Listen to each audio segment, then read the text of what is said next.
Quando você vê na Bíblia, você vê que Deus formula, o próprio Deus é obrigado, na medida em que ele fala a linguagem humana e se submete às limitações dela, ele é obrigado a explicar a mesma coisa de várias maneiras e sob vários ângulos.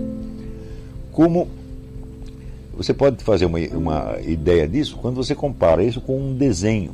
Quer dizer, para você desenhar uma coisa do mundo exterior, você tem que medi-la em várias direções. Quer dizer, você vai usar um processo dialético. Por exemplo, eu estou vendo uma pessoa sentada no sofá, ela tem uma certa distância em relação ao braço do sofá, uma distância em relação ao outro braço do sofá, já forma ali um contraste para poder localizar. Quer dizer, é todo um sistema de, vamos dizer, de coordenadas cartesianas que é feito de medidas opostas, contrárias e convergentes de algum modo. Isso, qualquer pessoa que tem um mínimo treino de desenho sabe que as coisas são assim.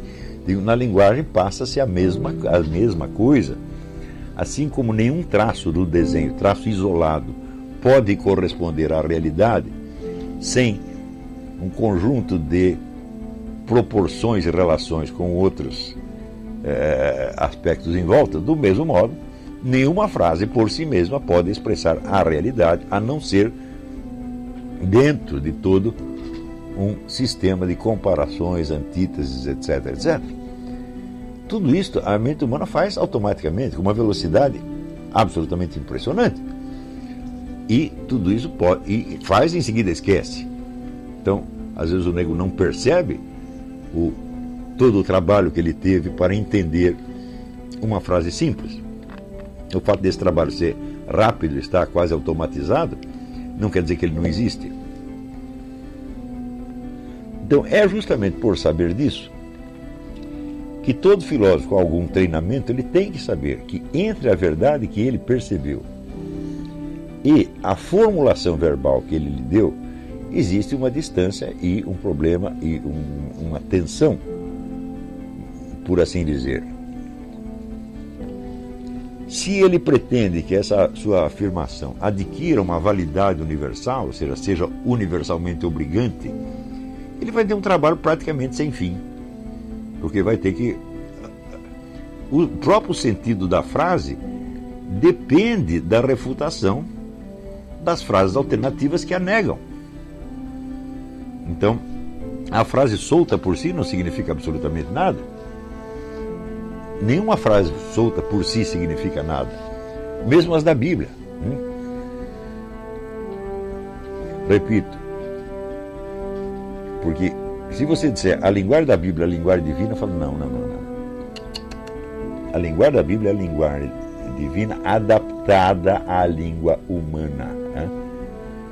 Quando, por exemplo, Deus narra a travessia do Mar Vermelho, quando Moisés abre as águas e passa no meio delas, tá certo? E vem o faraó atrás e as suas tropas são submergidas pelas águas.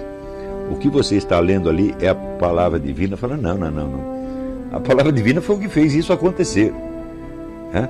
Na realidade, quer dizer, aquilo é o verbo divino que criou a realidade deste mundo, criou, o mantém e o opera o tempo todo. E a versão narrada na Bíblia é só um aspecto, vamos dizer, muito remoto disso aí. A narrativa disso tem quantas linhas? Sei lá, 15 linhas?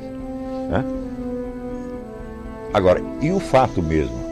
O fato mesmo, se você pensar bem, ele é indescritível. Se você fosse descrever com todos os detalhes, tudo que se passou ali, você não terminaria nunca.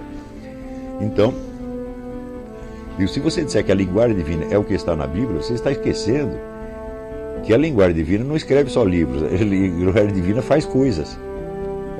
E ela eminentemente faz coisas porque é o que está na Bíblia. No princípio era o verbo. E o verbo criou tudo que existe. Então,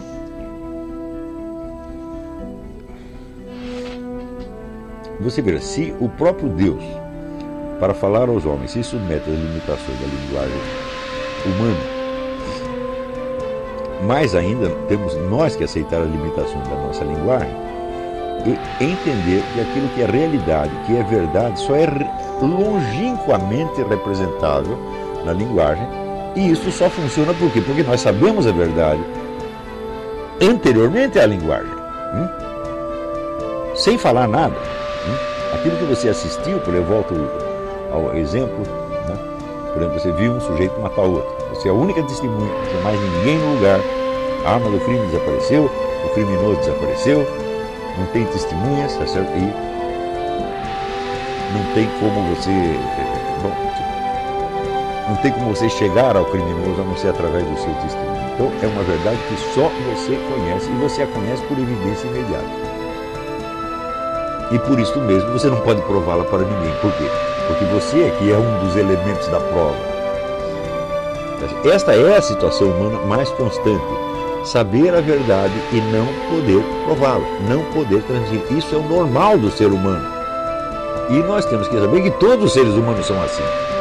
Todos eles sabem infinitamente mais verdades do que eles seriam capazes, já não digo nem de provar, mas até de expressar.